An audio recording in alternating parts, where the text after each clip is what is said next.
जय हिंद। आज current affair start करने से पहले आज भारत में सदियों से एक दिवस मनाया जाता है, एनिशियंट भारत में मनाया जाता था, ये कथा आज भी है।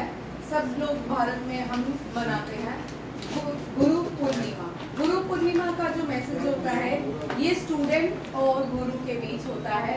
आज के दिन जो स्टूडेंट्स होते हैं अपने गुरु को थैंक यू कहते हैं, अलग अलग तरह के गेस्चर्स ग्रीटिंग्स देते हैं और आज के दिन हम गुरु पूर्णिमा मनाते हैं।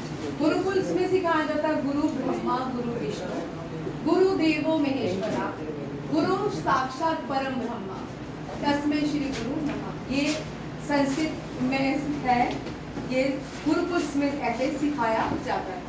ठीक है, आज का जो दिवस होता है Guru Purnima as a celebrate करते हैं पूरे भारत में, या जितने भी इंडियंस लोग हैं वो सेलिब्रेट करते हैं आज का दिवस। इसी के साथ करंट अफेयर की स्टार्ट करते हैं। आज सबसे पहले 3 पार्ट्स में मैंने करंट अफेयर डिवाइड किए हैं, स्पोर्ट्स, फिर अपॉइंटमेंट्स और एक लास्ट में है अवार्ड्स। ठीक है, एक स्टेट है आंध्र प्रदेश। ठीक है, एक एक करके, क्योंकि वन लाइनर ज़्यादा लिया है। जब डिस्कशन बना होता है केवल करंट अफेयर मिस छूटता जाता है, तो इसलिए 3-4 दिन हमने बड़े डिस्कशन वाले क्वेश्चन है, एक एक करके डिस्कस करें। आज काम करेंगे। ठीक है, वन लाइनर ज़्यादा। हॉकी एसोसिएशन है उड़ीसा की। ठीक है, उड़ीसा जो है, उड़ीसा ने बहुत मेजर प्ले रोल किया किसमें, भारत की हॉकी को जिंदा करने में। ठीक है, भारत में जो है हॉकी डी फैक्टो है। अभी तक हमारे देश में जो हॉकी है वो नेशनल गेम नहीं बनी है, उसको डी फैक्टो रखा है। हमारे देश में प्रेम सबको तो क्रिकेट से है जिसमें गैम्बलिंग है, हॉकी में सबसे कम गैम्बलिंग पाई जाती है।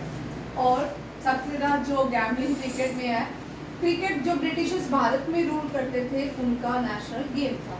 जाने के बाद भी वो भारत को क्रिकेट देख के गए कि भारत में, अगर आप बड़ी डेप्थ में कोई कल मुझसे डिस्कस करना आफ्टर क्लास, ठीक है, पढ़ के आना कि क्रिकेट कैसे भारत में स्टार्ट हुआ, किस तरह वो वर्ल्ड में फेमस भारत में बन गया। ठीक है, और हॉकी कैसे डोमिनेट हुआ, जबकि आज़ादी से पहले टिल आज़ादी के बाद भी हॉकी में भारत ने सबसे ज़्यादा गोल्ड लाए। ठीक है, ओलंपिक्स में सबसे ज़्यादा गोल्ड हमने आज तक हॉकी में लाए हैं 12 है। 8 गोल्ड है, 1 सिल्वर है, 4 ब्रॉन्ज है। लिख लीजिए हॉकी में थोड़ा, क्योंकि हॉकी है तो इतिहास तो जानेंगे। ठीक है, ये हमारे भारत की नेशनल गेम है हॉकी। ठीक है, ओलंपिक्स में हॉकी का रिकॉर्ड जो है वो क्या है, 1928 में मेजर ध्यानचंद ने 8 ही गोल्ड किए। 8 गोल्ड किए। ये जो ओलंपिक्स था ये लॉस एंजल्स ओलंपिक्स था, चेक करना, लॉस एंजल्स ही है। ठीक है, इसमें मेजर ध्यानचंद ने 8 गोल्ड किए और हमने गोल्ड जीते। आज तक इंडिया ने हॉकी में 8 गोल्ड, सिल्वर 1 एंड ब्रॉन्ज 4। 1 और 8 और 9 पीछे कितने बच गए, 3। ठीक है, 12 हमने अब तक मेडल्स, या टोटल हो गए 12। ठीक है, ये भी याद रहे। आज़ादी के बाद जो पहला मैच हुआ बर्लिन ओलंपिक्स, कौन सा था, बर्लिन ओलंपिक। इसमें भी भारत ने 8 गोल्ड किए, 0 उन्होंने किया। 8 गोल्ड खाली मेजर ध्यानचंद ने नहीं किया। यहाँ पे जो लॉस एंजल्स ओलंपिक्स हुआ उसमें मेजर ध्यानचंद ने 8 गोल्ड किए। ठीक है, उनको विजार्ड्स ऑफ हॉकी कहा जाता है। अब हॉकी जिंदा करने में बीजू पटनायक जो चीफ मिनिस्टर थे उत्तर प्रदेश उड़ीसा के, उन्होंने बहुत बड़ा रोल किया। हॉकी को फिर से 2020 ओलंपिक्स, जिनको हम टोक्यो ओलंपिक्स कहते हैं, टोक्यो ओलंपिक्स, 2024 पेरिस ओलंपिक्स। ठीक है, दोनों में ही भारत मेडल लेके आया, ब्रॉन्ज। कौन थे, ब्रॉन्ज। और जो हॉकी के जो कैप्टन है हरमनदीप सिंह, ये जो है हरमनदीप सिंह है। ठीक है, हरमनदीप सिंह। हरमनदीप सिंह जो है मोस्ट एक्सपेंसिव प्लेयर रहे हैं इस साल के हॉकी के, ठीक है। ये टोक्यो ओलंपिक्स में भी और पेरिस ओलंपिक्स में भी क्या थे, भारत के कैप्टन, ठीक है। टोक्यो ओलंपिक्स में भी पीआर श्रीजेश को याद रखना है, पीआर श्रीजेश वेरी इंपॉर्टेंट है क्योंकि गोलकीपर है, ये गोलकीपर थे टोक्यो ओलंपिक्स में भी, पेरिस ओलंपिक्स में भी, ठीक है। क्या है चेक कर लेते, ठीक है, देख लेते हैं इसको, ठीक है। ये पीआर श्रीजेश जो है गोलकीपर है, अब ये रिटायर्ड हो चुके हैं। टोक्यो पेरिस ओलंपिक्स में बहुत सुंदर बात देखने को मिली, नीरज चोपड़ा जिसने सिल्वर जीता था, तो पेरिस ओलंपिक्स में जो क्लोजिंग सेरेमनी थी उसको लीड करना था नीरज चोपड़ा ने, क्योंकि पीआर श्रीजेश जो थे रिटायर हो रहे थे, नीरज चोपड़ा ने इनको मौका दे दिया। और क्लोजिंग सेरेमनी के क्वेश्चन आते हैं, यहाँ देखिए एनडीए, सीडीएस, ओटीए, जेकेएसएसबी वाले क्लोजिंग और ओपनिंग सेरेमनी जो पेरिस ओलंपिक्स में दी या किसी भी गेम में, वो भी क्वेश्चन करनी है, ठीक है। जो पेरिस ओलंपिक्स में क्लोजिंग सेरेमनी किसने की, पीआर श्रीजेश, और ओपनिंग सेरेमनी जो थी पीवी सिंधु एंड कमल शरद। और ये हरमनदीप सिंह जो है टोक्यो ओलंपिक्स में ओपनिंग सेरेमनी की, इन्होंने हरमनदीप सिंह ने टोक्यो ओलंपिक्स में ओपनिंग सेरेमनी की विथ मैरी कॉम, और जो क्लोजिंग हुई वो किसने की, नहीं भाई, टोक्यो ओलंपिक्स में पीआर श्रीजेश नहीं थे, ठीक है। आप मुझे बताओगे, और ये क्वेश्चन लिखे, जो मैं क्वेश्चन बोलती हूँ जरूर घर जाके ढूंढा करो, उससे आपको बेनिफिट होगा, ठीक है। उससे आपके पास जो पढ़ रहे हैं सीख रहे हैं, मैं रिपीट करती हूँ क्वेश्चन, ठीक है, जो पढ़ रहे हैं सीख रहे हैं डेडिकेशन के साथ, वो जरूर घर जाके, मैं इसलिए क्वेश्चन छोड़ती हूँ क्योंकि आपको 2 और पॉइंट्स जानने को मिलेंगे। मैं हमेशा खुद पढ़ती हूँ, क्यों, मुझे पता है कि अगर मैं खुद क्वेश्चन निकालूंगी तो मुझे 4 पॉइंट और मिलेंगे, ठीक है। आप भी कोशिश किया करें कि आपको एक्स्ट्रा 2 पॉइंट एडिशन करें। कल आप मुझे आके बताओ, फिर मजा आता है, फिर गेम खेलने का बड़ा मजा आता है। जो 2019 वाला हमारा 18 वाला बैच था ना एसआई का, वो बड़ा सही था, वो इतने इंटरेस्टिंग बच्चे थे कि मुझसे ज्यादा उनको आता था, मीन्स मुझसे ज्यादा क्वेश्चन करते थे, फिर उससे क्या होता था, एक माहौल बन जाता था क्वेश्चनिंग का, ठीक है। हर बच्चा कोशिश करता था 5-10 क्वेश्चन लेके आता था, पढ़ के आता, हम पूछते थे उस तरह। पहले तो ऐसी क्लासेस नहीं होती थी, तो पहले ओरल क्लासेस होती थी, लिखते थे हम, याद करते थे, बैठते थे, क्योंकि बच्चों में बहुत डेडिकेशन था, तो बड़ा मजा आता था इस क्लास को करने में। अब पहले तो मेरे आते ही सबसे क्वेश्चन करने कि अब बच्चे डरते हैं, क्योंकि जिस दिन मैं क्वेश्चन करूँगी दूसरी क्लास में बच्चे कम हो जाते हैं, ठीक है। लिख लो ओपनिंग सेरेमनी टोक्यो में, लिख लो, जिसको नहीं पढ़ा जाता मुझे बोला करिए, ठीक है। टोक्यो में ओपनिंग सेरेमनी की थी मैरी कॉम। आपको अच्छा नाम क्या है, नहीं समझ आता, घबराने वाली बात नहीं है, ठीक है, आराम से सुन, नहीं समझ आ रहा मत पूछ, ठीक है। आयुष टोक्यो ओलंपिक्स में क्लोज ओपनिंग सेरेमनी जो है मैरी कॉम और हरमनदीप सिंह ने की, ठीक है।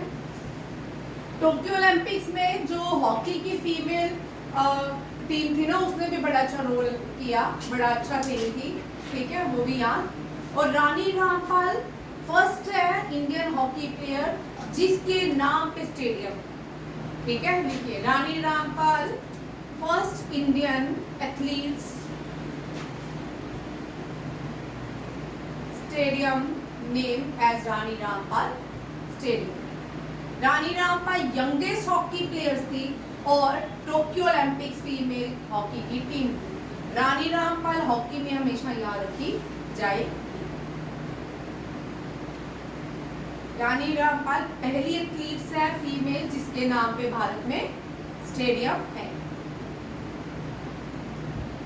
टोक्यो ओलंपिक्स में क्लोजिंग सेरेमनी का आंसर आप हो जाओगे, ठीक, बड़ा अच्छा है। आप जब आप उसको देखोगे ना आपको 3 उनके नाम पढ़ना, उनके अचीवमेंट पढ़ना आपको बड़ा अच्छा लगेगा, उनकी अचीवमेंट्स पढ़ के। सेकेंड आ जाओ, ये कौन सा था, पेरिस ओलंपिक्स में, ठीक है, कमल सरन, जिसने नहीं लिखा कमल सरन और पीवी सिंधु। पेरिस ओलंपिक्स बड़ा इंटरेस्टिंग हुआ।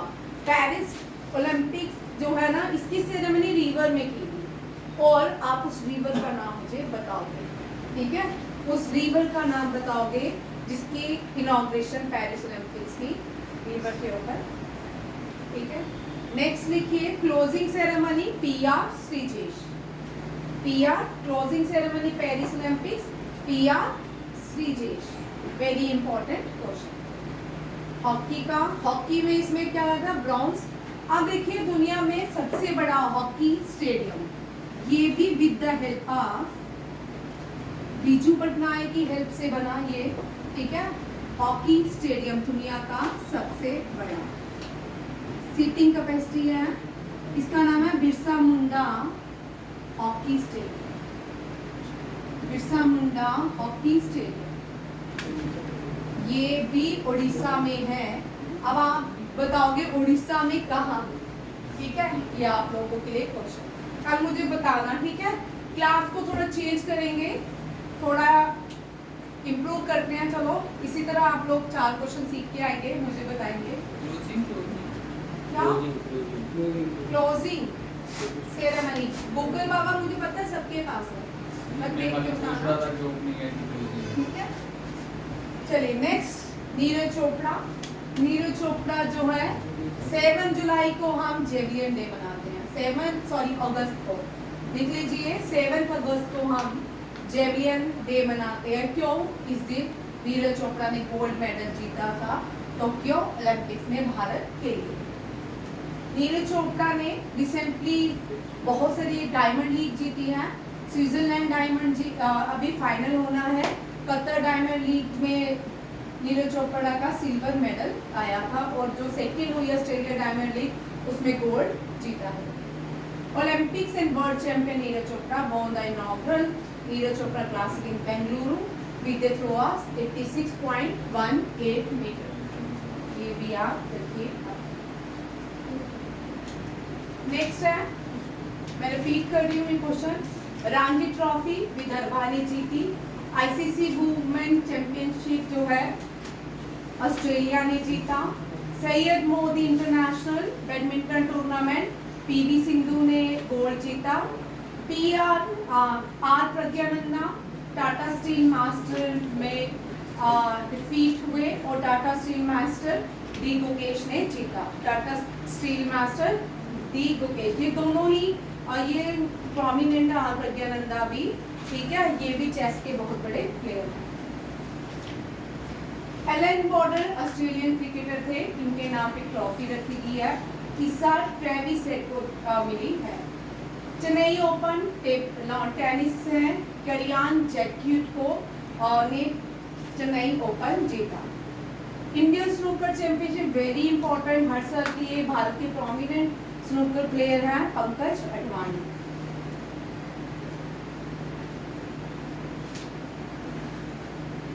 ICC T20 world cup Bharat ने जीता। Las Vegas grand prix Max Verstappen ने जीता। ये फार्मूला 1 है, ये क्या है, फार्मूला 1। ज्यादातर जो फार्मूला 1 रेसेस होते हैं मैक्स वर्स्टेपन ही जीतते हैं, ठीक है। और अंडर 19 को हराया इंडिया ने किसको हराया, बांग्लादेश देश, ठीक है। बांग्लादेश में भी बहुत सारी स्पोर्ट्स खेल जाती हैं। अभी रिसेंटली इंडिया में हॉकी चैंपियनशिप होनी है, जिसमें पाकिस्तान को नहीं बुलाया जा रहा है। कंट्रोवर्सी चल रही है, कुछ हो रहा है, बुलाएंगे, कुछ हो रहा है, नहीं बुलाएंगे। देखते हैं आगे चल के क्या होता है। एशियन पैरा बैडमिंटन चैंपियनशिप में इंडिया ने 27 मेडल जीते हैं। ये आपने नहीं लिखा, यहाँ से रहेंगे। तो पैरा चैंपियनशिप में आपको ये क्वेश्चन नहीं आएगा, आपको क्वेश्चन आता है कि कितने मेडल भारत ने जीते हैं, 27 मेडल। और ये वेन्यू कहाँ पे किया गया, ऑर्गेनाइज थाईलैंड में। टॉप पोजीशन में मैन और वुमेन में एशियन रेसलिंग चैंपियनशिप में भारत रहा, दोनों में, ठीक है। अंडर 23 एशियन रेसलिंग चैंपियनशिप में वांगटाओ वियतनाम में ये चैंपियनशिप ऑर्गेनाइज की गई। ठीक है। World para athlete championship for the first time कहाँ पे होगी? इस साल पैरालंपिक चैंपियनशिप होगी भारत में। ठीक है। चेस की भी ओलंपिक जो वर्ल्ड ओलंपिक्स होगा, सॉरी चेस का भी वर्ल्ड चैंपियनशिप ट्रॉफी होगी, वो भी भारत में होगी 2025। ये तो आपका फेवरेट क्वेश्चन है बॉयज का। पहली बार लॉर्ड्स में ये क्रिकेट का टेस्ट सीरीज चल रही थी, अफ्रीका साउथ अफ्रीका ने जीती। ठीक है। Women single title French Open में जो है यहाँ पे ये बड़ा इंपॉर्टेंट, ये विलियम सिस्टर्स है, सेरेना विलियम का रिकॉर्ड तोड़ा है कोको गॉफ ने। किसने? Coco Gauff. सेरेना विलियम बहुत ओल्ड प्लेयर है, मीन्स 90s की प्लेयर्स हैं उसमें आती है, अच्छी प्लेयर्स विलियम सिस्टर्स के नाम से जानी जाती है। स्टेफी ग्राफ ओल्डेस्ट है जो टेबल टेनिस की सबसे अच्छी है। एंड्रियो अगासी भी टेबल टेनिस के हैं, ये भी बड़े फेमस नाम है। ठीक है। मार्टिना हिंगस, ये सब एंड्रियो अगासी, मार्टिना हिंगस, स्टेफी ग्राफ, इनका भी एक दो था। जैसे आजकल इनका है मैक्स, किसका है बोलो? Roger Federer. और कितने मान करते हो क्वेश्चन? रिकॉर्ड किसने बनाया रिसेंटली टेबल टेनिस में, जिसने 100 टाइटल अभी जीता है? जोकोविक।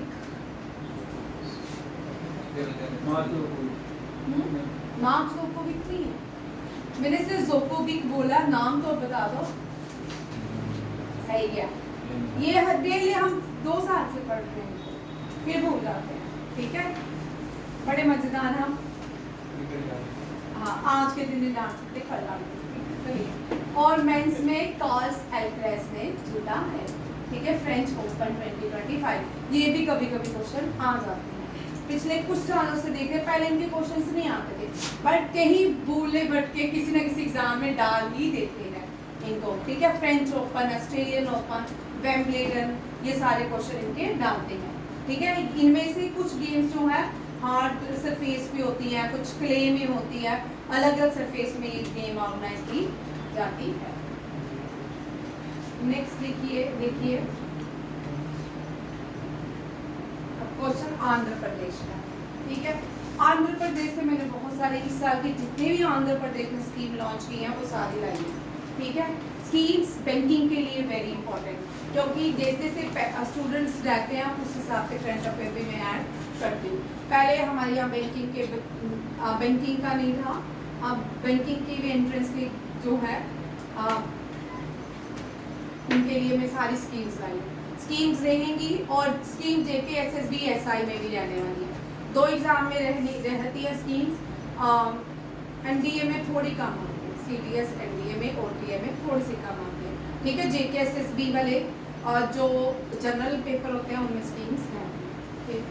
देखिए आंध्र प्रदेश ने लॉन्च किया a powered small mosquito surveillance system to combat vector borne diseases. ठीक है। ये आंध्र प्रदेश ने लॉन्च किया है एआई और स्मार्ट मॉस्किटो सर्विलेंस सिस्टम। हम जानते हैं कि मॉस्किटो से बहुत सारी फीमेल मॉस्किटो से बहुत सारी डिजीजेस होती हैं। ठीक है। डेंगू होता है, मलेरिया होता है, कंटेमिनेशन ऑफ वाटर, यहाँ पे मॉस्किटो ब्रीड होते हैं, उनसे भी क्या होती है, बड़े सारे वायरसेस होते हैं। ठीक है। आंध्र प्रदेश की कैपिटल अमरावती। यहाँ रखिए आंध्र प्रदेश की पहले हैदराबाद थी, अब आंध्र प्रदेश अमरावती, और अमरावती ही है जो इसकी एडमिनिस्ट्रेटिव है वो विशाखापट्टनम है, और कन्नूर जो है वो जुडिशरी है। ठीक है। मैंने आज पूरा इसका देखा क्योंकि 3 बार नई चीजें सीखने को मिलेगी। ठीक है। आंध्र प्रदेश जो है अमरावती, और जो हैदराबाद है उसकी क्या है? हाँ, तेलंगाना की हैदराबाद। क्या वो कहाँ आ गया? नॉर्थ ईस्ट में। देखो ये पहले ऐसे था, आंध्र प्रदेश हैदराबाद। भाई देखो कैसे ट्रिक, जिसको नहीं याद होता, आंध्र प्रदेश जो है वो अपनी जगह में ही रहा, उसकी जगह हमने किसको हटाया? हैदराबाद को, उसकी जगह हमने अमरावती। आप आंध्र प्रदेश को हटा देते हैं तो हैदराबाद अपनी जगह रखते हैं तो तेलंगाना। ठीक है। याद रखिए, भूल जाता है मोस्टली बच्चों को, ये भी ट्रिक से कर सकते हो जिसको भूल जाते हो। चीफ मिनिस्टर एन चंद्रबाबू नायडू है, deputy chief minister Pawan Kalyan है, गवर्नर अब्दुल नासिर है। ठीक है, ये पवन कल्याण जो है साउथ इंडियन स्टार भी है। ठीक है, आपने बहुत सारी मूवीज देखी होंगी, चिरंजीवी की मूवीज देखी होंगी, ये उसका भाई है। ठीक है, पूरे साउथ इंडिया में ये सब रूल करते, ये सब मूवीज बनाते। आंध्र प्रदेश भारत, आप देखो जो नए बच्चे हैं कुछ ऑप्शन कवर कर लो।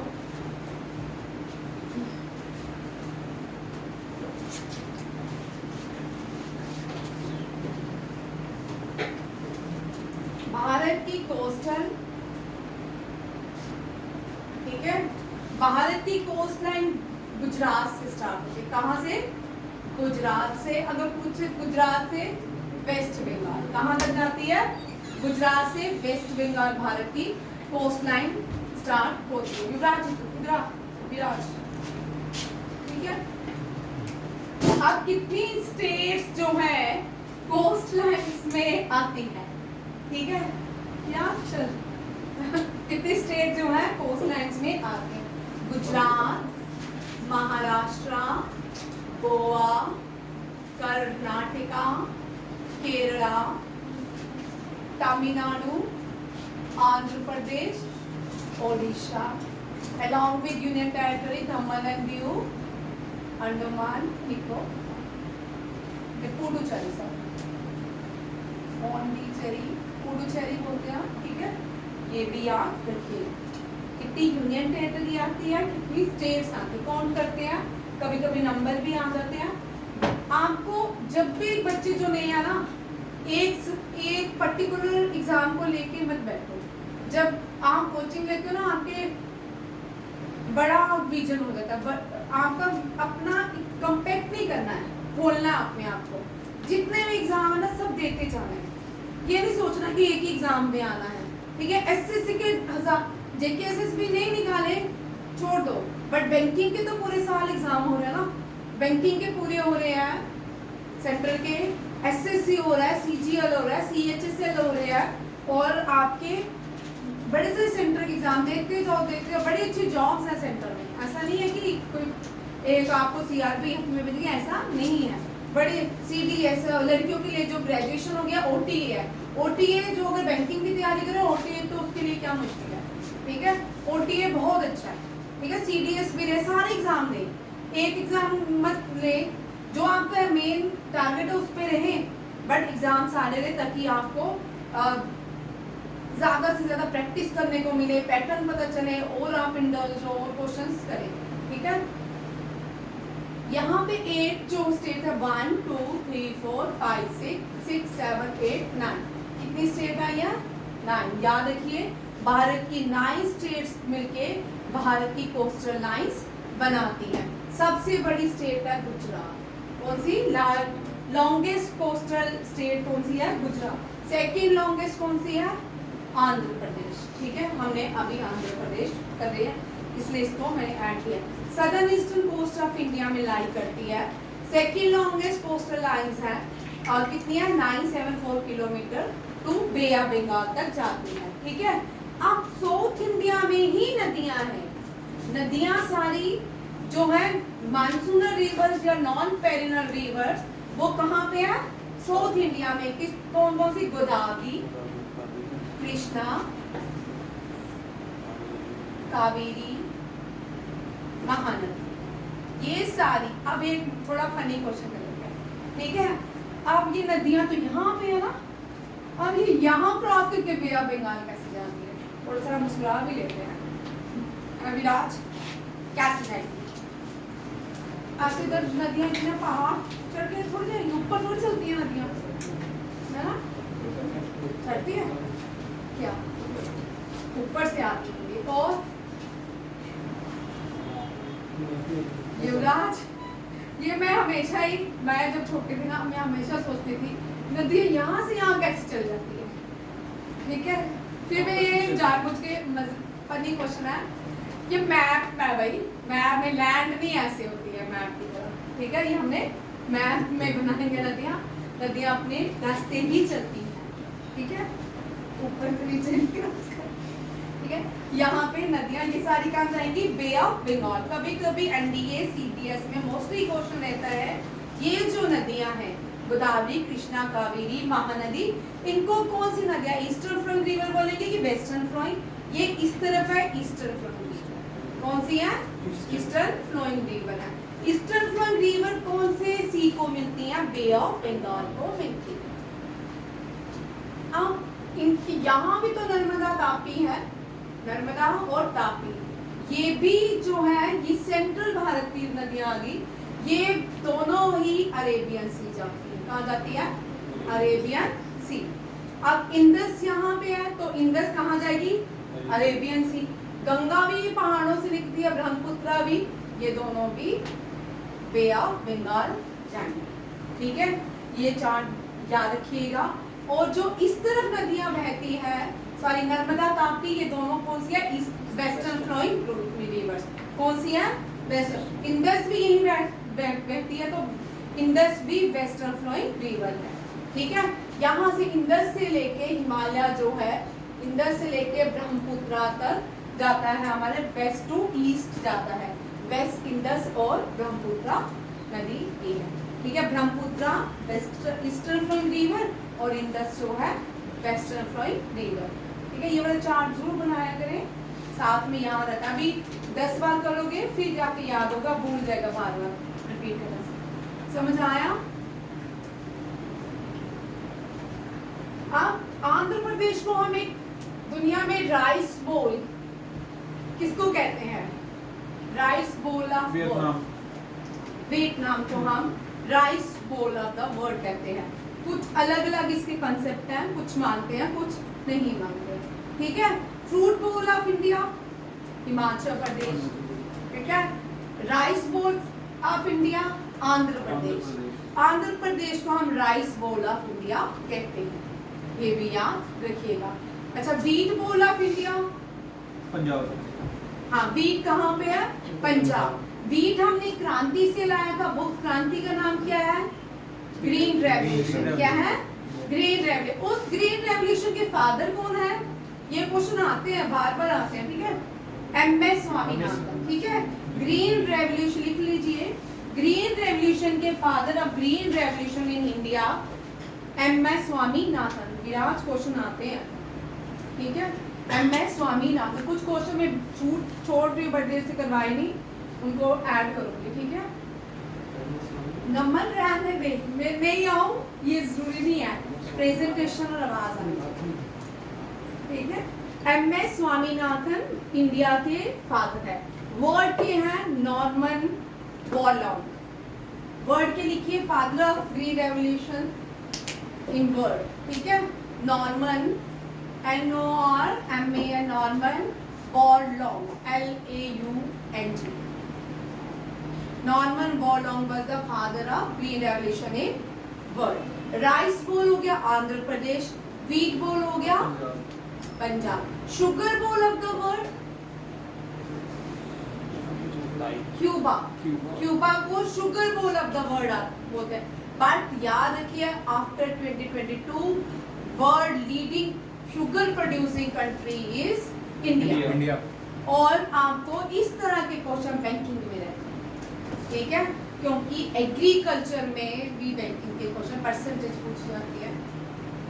और ये जो जनरल क्वेश्चन है ये एनडीए, सीडीएस, एसएससी, सीजीएल में भी रहते हैं।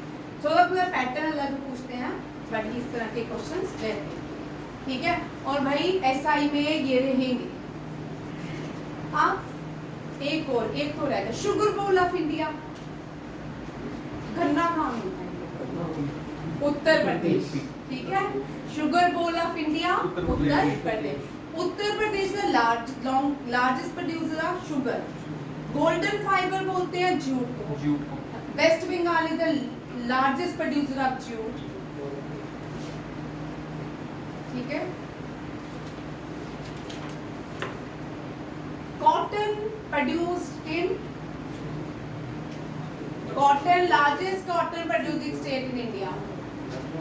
चलो, गुजरात, महाराष्ट्र और नीचे आना, कर्नाटका, ठीक है, आपके लिए ऑप्शन है, ठीक है, चेक कीजिएगा। और जब कॉटन पढ़ोगे ये इसलिए दिया है, इसके साथ आप 3 क्वेश्चन ढूंढ के लाओगे।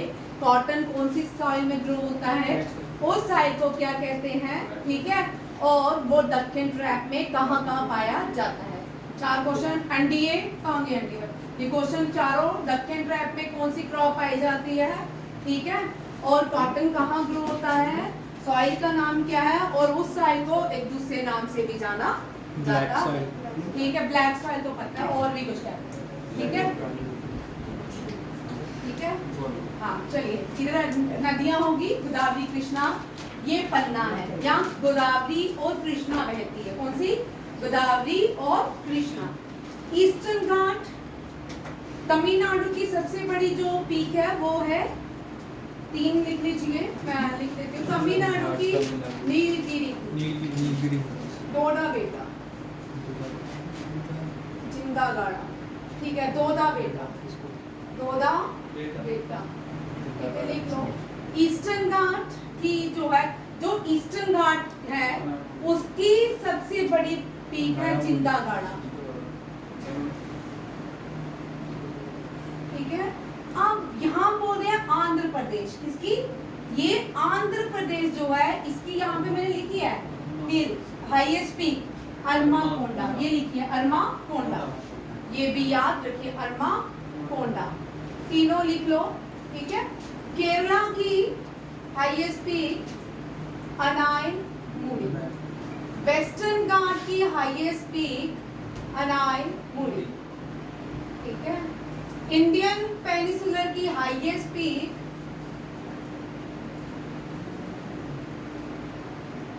अनाई मुड़ी, ठीक है, ये भी याद रखिएगा।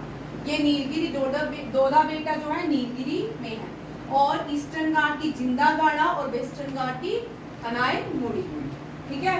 दोदा बेटा, बेटा को कहाँ गाड़ा, ईस्टर्न घाट में, ठीक है, जिंदा, तमिलनाडु की दोदा बेटा ईस्टर्न घाट, और की जिंदागाड़ा। आंध्र प्रदेश की अरमा कोंडा, क्या है, हाँ अरमा कोंडा। और हिल्स, आपने सबने पुष्पा देखी, पुष्पा में चंदन जो है वो कौन से आंध्र प्रदेश के पहाड़ों में पाया जाता है, वो चंदन, ठीक है, और वो रेड गोल्ड के नाम से जाना है। ये शिशमचलम हिल्स है, वो कौन से हिल्स में पाया जाता है, शिशमचलम हिल्स में जो है चंदन पाया जाता है। एक वीरप्पन हुआ करता था, एक कभी नाम सुनना वीरप्पन का किसी ने, ठीक है, वीरप्पन के बारे में पढ़ना। वीरप्पन कौन था, वो स्मगलिंग करता था इन चंदन, ठीक है, इन सैंडलवुड्स की स्मगलिंग करता था। ईस्टर्न घाट जो हिल्स है, eastern Ghat Nallamalas and Seshachalam hill, highest peak Visakhapatnam district में, विशाखापट्टनम को सिटी ऑफ डेस्टिनी कहा जाता है। लेक्स, 2 मेजर लेक्स हैं, Kolleru and Pulicat, Kolleru lake and Pulicat lake, ठीक है, कोलेरू लेक है, पुलिकर लेक। उड़ीसा, क्योंकि हम उड़ीसा की जो लेक है वो महानदी है, Mahanadi the longest lake of south India, Mahanadi longest lake है साउथ इंडिया की। और महानदी जो है, सॉरी ये लेक नहीं है, सॉरी गलत बोल रही हूँ, ये लेक गलत है, ठीक है, गलत आ रही हूँ मैं डैम को लेक में मिक्स कर दिया, ठीक है, ये रहा, ठीक। लेक जो है उड़ीसा में कौन सी लेक है, पुलिकट लेक, चिल्का लेक, हाँ चिल्का लेक लिखिए, चिल्का लेक, ये जो है लार्जेस्ट ब्रैकिश लेक है, सॉल्ट लेक है, ये क्या है, सॉल्ट लेक, ये इंडिया की सबसे बड़ी सॉल्ट लेक है। ये जो सी का वाटर इकट्ठा होने से ये लेक बनती है। यहाँ पे वेरी इंपॉर्टेंट जेकेएसएसबी के लिए यहाँ पे ऑलिव टर्टल मिलते हैं, एंडेंजर स्पीसीज है, रेड बुक डाटा में आते हैं, IUCN के अंदर आते हैं। रेड डाटा बुक जो है ये जेकेएसएसबी को SI के पेपर या नाइट तहसीलदार के पेपर में आपको करना पड़ेगा कुछ, ठीक। नेक्स्ट लैंग्वेज जो बोलते हैं तेलुगु है। कौन सी है? तेलुगु। कुचिपुड़ी क्लासिकल डांस है और ये कुचिपुड़ी में ही वहाँ पे एक गांव है कुचिपुड़ी, उसी के नाम पे ये डांस पड़ा था। अदर डांस, ये वाला क्वेश्चन बहुत बार आता है, बमालू, बुट्टा बमालू, लाम्बादी एंड टिमसा, ये सब के लिए इम्पोर्टेंट है। फेस्टिवल डांसेस सारे एग्जाम के लिए इम्पोर्टेंट है, बट एनडीए सीडीएस के लिए most very very very very very important रहते हैं। आर्ट और क्राफ्ट की कोई लिमिट नहीं है, ये जेकेएसएसबी के एग्जाम में रहेगा आर्ट एंड क्राफ्ट, क्योंकि पिछले हम 2021 से देखें आर्ट एंड क्राफ्ट जो भी बड़ा पेपर रहता है उसमें रहती है। आंध्र प्रदेश का कलमकारी टेक्सटाइल वेरी फेमस है, भारत की कलमकारी जो है इसका ओरिजिनेट यहाँ पे होता है। ठीक है, कोंडापल्ली टॉयज, ये इस साल न्यूज में भी दिया है, इसको वेरी इंपॉर्टेंट रखो। कोंडापल्ली टॉयज, ये शायद कोंडापल्ली टॉयज ये टैब्लू भी रहा है 26 जनवरी के में रिपब्लिक डे में। Dharmavaram saris and varies metal, इसको छोड़ो। फेस्टिवल जो मनाया जाता है यहाँ पे देखो उगादी, मैं 3-4 लिख रही हूँ, ये भी कंसेप्ट आपका खत्म हो जाए। उगादी, पोंगल, बिहू, काइट फेस्टिवल, एक रह गया है, उगादी, पोंगल, बिहू, मकर संक्रांति, ये क्वेश्चन बड़ा कॉमन है। उगादी, पोंगल, बिहू, चलो याद आता तो मैं बताती हूँ। ठीक है, उगादी आंध्र प्रदेश, इसका टेबल बनाइए। पोंगल तमिलनाडु, बिहू असम। बिहू 4 होते हैं। ये जो फेस्टिवल है पूरे भारत में, जो हम मकर संक्रांति मनाते हैं ना, पूरे भारत में, उत्तर भारत में लोहड़ी के दूसरे दिन सभी मनाते हैं, भारत में सारे भारतीय मनाते हैं इसको। तो ये जो है ना, ये 14 जैन को मनाया जाता है पूरे भारत में। ठीक है, अलग अलग नाम से। आंध्र, ये हार्वेस्टिंग फेस्टिवल है, ये क्या है? हार्वेस्टिंग फेस्टिवल है। आंध्र प्रदेश में उगादी बोलते हैं, तमिलनाडु में पोंगल बोलते हैं, असम में बिहू बोलते हैं, और मकर संक्रांति में गुजरात के अंदर एक फेस्टिवल ऑर्गेनाइज किया जाता है, काइट फेस्टिवल। कहाँ पे? गुजरात में। ये बहुत बड़ा फेस्टिवल, जैसे जम्मू में हम जम्मू रीजन में अब दिवाली और जन्माष्टमी में हम क्या मनाते हैं? काइट्स। ठीक है ना, यहाँ पे काइट्स का मनाया जाता है मकर संक्रांति, और मकर संक्रांति नॉर्थ इंडिया में मनाई जाती है। ये लोहड़ी जिसको हम कहते हैं लोहड़ी, ठीक है, ये पंजाबी जो नॉर्थ इंडिया के लोग हैं वो लोग इसको फेस्टिवल को मनाते हैं। ठीक है, ओनम, ओनम रहेगा कहाँ पे है? Very important, Onam Kerala. ठीक है, ये लिखो, ओनम रह गया। 4 हम हमेशा करते हैं, ओनम, पोंगल, उगादी और बिहू। और ये कभी कभी टेबल ही आता है इस क्वेश्चन का। ठीक है, कभी कभी एग्जाम में चारों ही इकट्ठे पूछ लेते हैं। ठीक है, ओनम, उगादी, पोंगल और बिहू। ठीक, नेक्स्ट चलो आगे। राइस बोल हो गया। राइस बोल याद रखिए, कृष्णा और गोदावरी, कृष्णा और गोदावरी। आंध्र प्रदेश बहुत इंपॉर्टेंट है। ठीक है, नदियों को लेके, नदियों से, और इनमें से राइस प्रोडक्शन होती है। आपको यहाँ पे क्वेश्चन आता है राइस की कितनी प्रोडक्शन हुई दुनिया में। इंडिया जो सेकेंड लार्जेस्ट प्रोड्यूसर है, फॉलोड बाय चाइना। व्हीट और राइस सबसे ज्यादा प्रोड्यूस करते हैं चाइना। अब आप देखते हो चाइना ने प्लास्टिक के राइस भी बनाए हैं, प्लास्टिक की बंद गोभी भी। आप क्या खाते हैं कोई नहीं पता। ठीक है, कुछ भी कर सकता है चाइना, आपको हमें कुछ भी खिला सकता है। Rice, tobacco, oil seed, cotton and sugar cane यहाँ पे। अब जो बोल रहे हैं कि साउथ का जो शुगर है, केन है, वो उत्तर प्रदेश से भी ज्यादा अच्छा है, उसमें ज्यादा जूस है, ज्यादा सेक्रोस जो है तो इसमें ज्यादा पाया जाना है उत्तर प्रदेश के नहीं, और जितना आंध्र प्रदेश, साउथ में भी इसकी खेती जोरों से होती है। नेक्स्ट, ये अब सबके लिए इम्पोर्टेंट है, स्कीम्स। स्कीम्स देखिए, रिसेंटली आंध्र प्रदेश में डिग्गी लक्ष्मी स्कीम लॉन्च की है। ठीक है, ये मीन्स फीमेल्स को इस तरह की, आप देखिए लाडली बेटी स्कीम, फीमेल्स के लिए बहुत सारी स्कीम्स लॉन्च की जा रही हैं ताकि जो फीमेल है उनको एनहेंसमेंट मिले, आगे आए। कुछ लड़कियां नहीं पढ़ पाती आफ्टर 12th, ठीक है ना, उन सब के लिए लड़के पढ़ लेते हैं, ठीक है भाई। हमारे भारत में आज भी जो मिडिल क्लास से बिलोंग है या मिडिल क्लास तक है, सब लड़कों को ही पढ़ाते हैं, ठीक है। लड़कियों को कम यहाँ पे नहीं है, बट अब बाहर किसी भी स्टेट में चले जाओ ना, यहाँ भी गांव के लोग अपने बेटे को पढ़ाते हैं, बेटियों को नहीं पढ़ाते। बड़े रेयर मैंने यहाँ पे जम्मू में देखा है, बट जम्मू में है, बाहर नहीं, जम्मू से बाहर नहीं होगा, वहाँ नहीं पढ़ाते। जम्मू यहाँ एक लड़की आती थी, आर्मी वालों की बेटी थी, वो किसी उत्तर प्रदेश के गांव से आती थी। उस गांव में कोई भी लड़की नहीं पढ़ी, मतलब हाँ, वो आप पार्ट फर्स्ट में होगी, उस गांव में कोई लड़की नहीं पढ़ी, पढ़ाते ही नहीं है,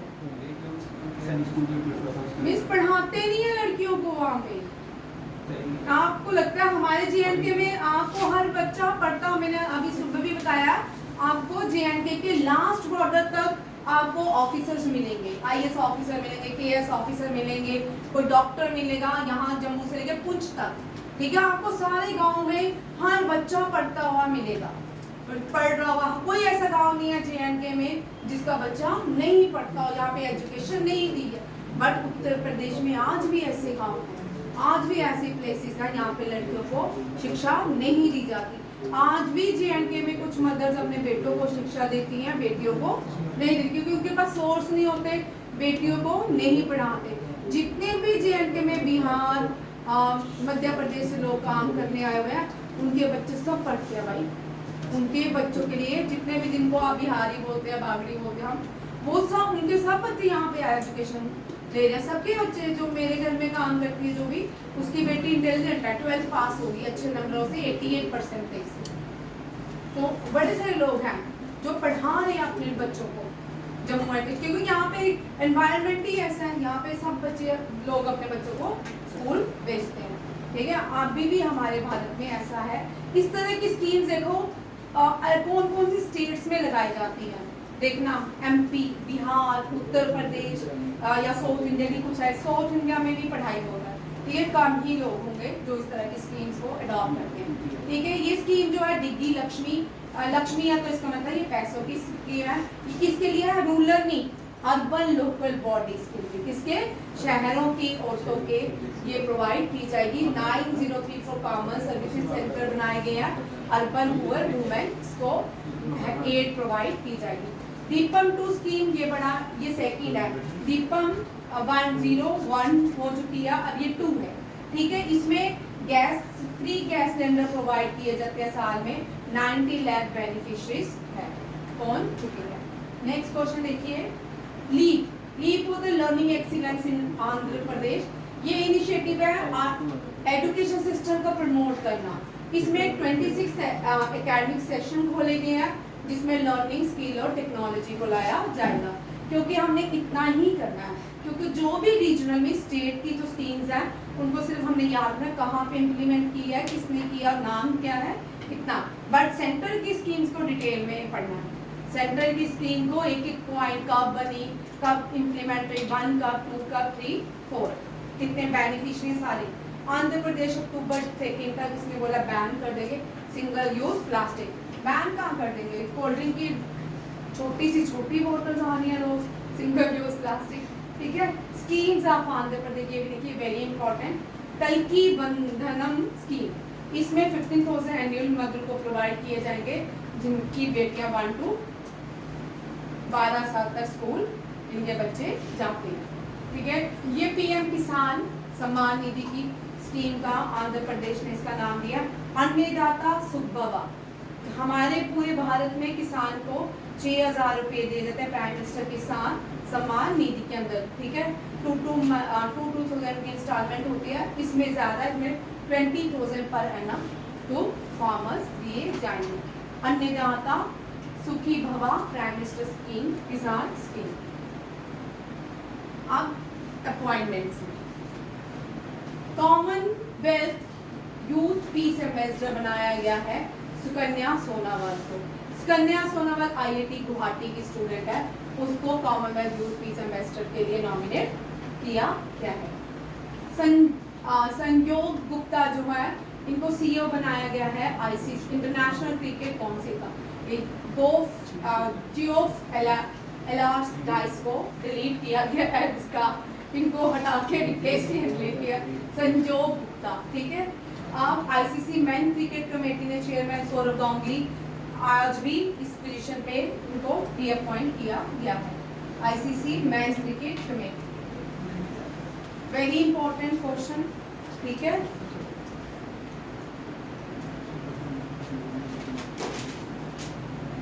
बेलिंडा क्लार्क, ये ऑस्ट्रेलियन प्लेयर है, ठीक है। ये पहली फीमेल प्लेयर है जिसके नाम पे ऑस्ट्रेलिया में इसके नाम पे स्टेडियम है या स्टैचू बनाया गया है, दोनों में से एक चीज है, चेक कर लेना।